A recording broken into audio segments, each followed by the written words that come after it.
Hey, c'est Mystique, aujourd'hui je vais vous présenter le manga La Lanterne d'Onyx.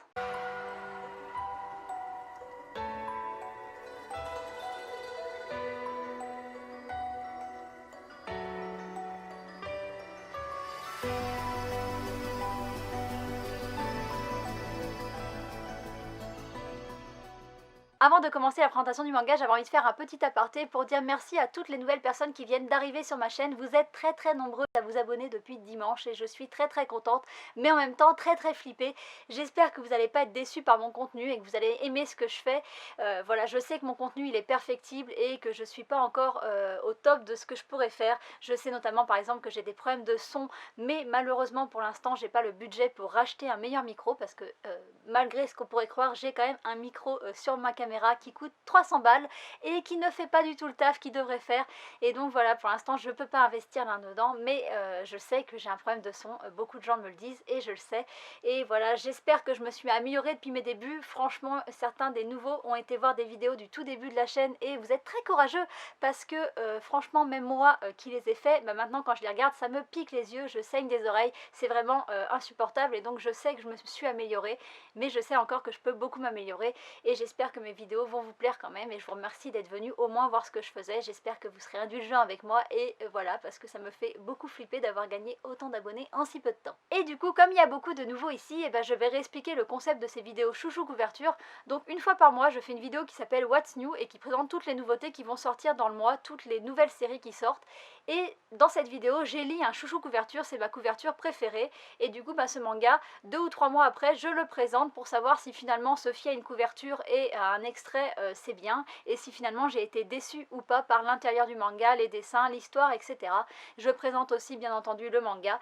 Et donc voilà, c'est cette vidéo-là que vous allez voir aujourd'hui. Et donc au mois de mars, mon chouchou couverture, c'était La Lanterne d'Onyx. Et du coup, aujourd'hui, je vais le présenter. Et comme d'habitude, je vais commencer avec des infos sur le manga. Alors, La Lanterne d'Onyx, c'est un seinen qui est publié chez Glénat. Ça a été publié à partir de 2015 au Japon et la série est terminée en 6 tomes. En France, c'est publié depuis 2019. Il y a 2 tomes qui sont sortis et le tome 3 devrait arriver en septembre. C'est dessiné et scénarisé par Taka Amakan qui a fait pas mal d'autres publications en France, principalement des one-shots. La Lanterne d'Onyx, c'est sa première série.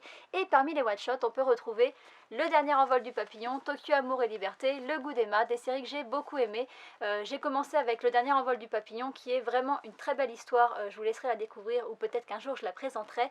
Mais c'est pas le propos ici. Et donc pour en revenir à La Lanterne d'Onyx, c'est une série qui est entièrement en noir et blanc avec quelques pages en couleur au début. Chaque tome coûte 10,75 €, c'est un peu cher mais le manga c'est un grand format comme vous pouvez le voir juste ici. Et puis j'ai pas d'autres informations à vous donner en plus. Ce manga commence pendant la Seconde Guerre mondiale. Une vieille dame et sa petite fille sont coincées dans un abri de fortune sous les bombardements.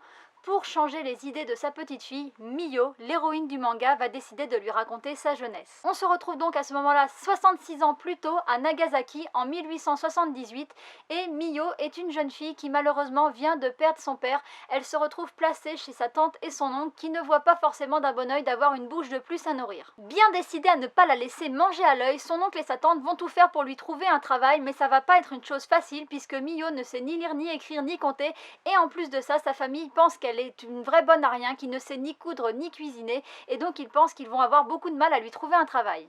Heureusement pour elle, elle possède un don, celui de voir les propriétaires passés et futurs des objets qu'elle touche. Et ça va lui être bien utile dans le travail où sa tante va l'emmener postuler. Elle l'emmène dans une boutique assez farfelue de vente d'objets en tout genre qui s'appelle Le Vin. Ça s'appelle Le Vin comme le chiffre, mais en fait c'est un jeu de mots avec le vin français qu'on boit puisque c'est une boutique qui vend des objets occidentaux. La boutique est loufoque mais son propriétaire n'est pas en reste puisque monsieur Momotoshi est complètement excentrique et farfelu et s'il est à la recherche d'une vendeuse, c'est parce que la personne qu'il avait pris pour ce rôle à la base, Ganji, n'est pas vraiment un vendeur idéal. Il ne sourit jamais, il n'est pas accueillant, il est même carrément bourru. On va découvrir plus tard qu'il est assez marrant, mais du coup il fait peur aux clients et grâce à son don, Miyo va décrocher le poste et à partir de ce moment-là, une nouvelle vie va s'offrir à elle, un nouveau monde va s'ouvrir devant ses yeux. Elle va apprendre à lire, à compter, à écrire, elle va découvrir des objets fabuleux, tout un monde merveilleux. Elle va en apprendre plus sur elle-même, elle va prendre confiance en elle au fil de l'histoire et je vous en dirai pas plus et j'arrête là mon résumé. Pour vous donner mon avis, je suis obligée de vous parler de la mangaka parce que je ne suis peut-être pas très objective vu que j'aime bien toutes les œuvres que j'ai lues d'elle, je l'aime beaucoup et du coup j'adore la manière qu'elle a de raconter les histoires et j'aime aussi son dessin qui est particulier, qui est très reconnaissable, notamment quand elle dessine des hommes, on reconnaît tout de suite que c'est elle qui les a dessinés, mais c'est valable pour tout son dessin que je trouve très beau et du coup j'ai eu un gros coup de cœur pour cette série. Alors j'avais beaucoup aimé l'extrait et j'adorais la couverture et j'ai pas du tout été déçue par l'intérieur. Alors déjà il faut savoir qu'il y a quelques pages couleurs au début et qu'elles sont vraiment très très belles, j'adore la manière dont elles sont dessinées et colorisées, je les trouve vraiment juste sublimes et le dessin à l'intérieur est vraiment très beau, c'est assez détaillé et il y a des planches qui sont vraiment très très belles, notamment les pages pour introduire les chapitres, elles sont vraiment très très belles et j'aime beaucoup le personnage de Miyo, comment elle est dessinée, je la trouve vraiment sublime et donc voilà, j'ai un gros coup de cœur pour le dessin et aussi un gros coup de cœur pour l'histoire. J'aime beaucoup l'histoire et j'aime particulièrement la manière dont les personnages sont faits et notamment le personnage de Miyo.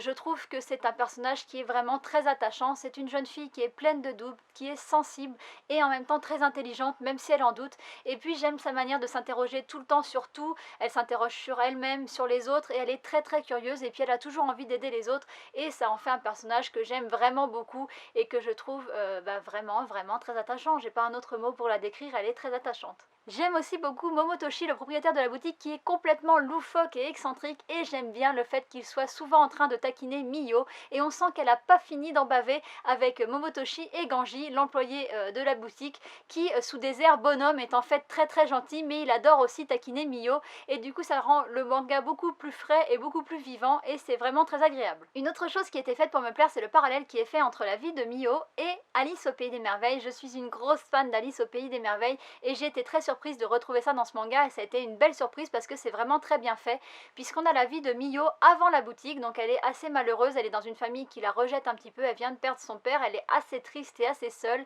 et le jour où elle pousse les portes de la boutique, et c'est comme si elle pénétrait dans un monde merveilleux, le monde un petit peu d'Alice au Pays des Merveilles. Pour elle, elle découvre beaucoup de choses fabuleuses, elle va en apprendre beaucoup sur un monde qu'elle ne connaissait pas, elle va en apprendre sur elle-même et ça rappelle effectivement beaucoup Alice et de toute manière le parallèle n'est pas fait du tout de manière subtile puisqu'il y a des références directes à Alice au Pays des Merveilles et j'ai trouvé ça vraiment très intelligent d'avoir fait ça, c'est très bien fait et du coup ça a été une agréable surprise qui a renforcé mon coup de cœur pour ce livre. Et enfin une dernière chose que j'ai beaucoup aimé dans ce manga, c'est toutes les infos historiques qui sont parsemées au fil des pages et aussi en fin de chapitre. À chaque fin de chapitre, on a une page qui est dédiée soit à un objet, soit à une coutume de l'époque et du coup on l'a découvert dans le chapitre précédent et là on nous explique vraiment des faits historiques et moi je suis friande de ce genre d'informations, j'adore découvrir des choses, j'adore apprendre et du coup j'ai trouvé ça vraiment très cool d'avoir toutes ces petites informations supplémentaires qui nous apprennent un petit peu plus sur la vie au Japon à l'époque ou sur des objets qui sont vraiment vieux, genre les lunettes, etc. Et puis ces pages-là sont vraiment bien dessinées. Je trouve que les objets de toute manière sont aussi bien dessinés dans ce manga et c'était vraiment très important qu'ils soient bien dessinés, les objets d'époque, etc. puisque le magasin vend quand même des objets d'époque et donc doit nous donner envie.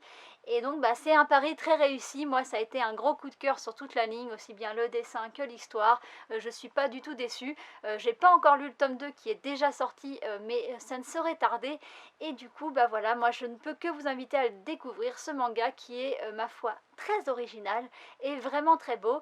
Et puis voilà, j'ai pas beaucoup de choses de plus à vous dire, alors du coup je vais conclure ma vidéo sur ça. J'espère que ça vous aura plu, n'hésitez pas à me dire en commentaire vous si vous l'avez lu, si vous avez aimé.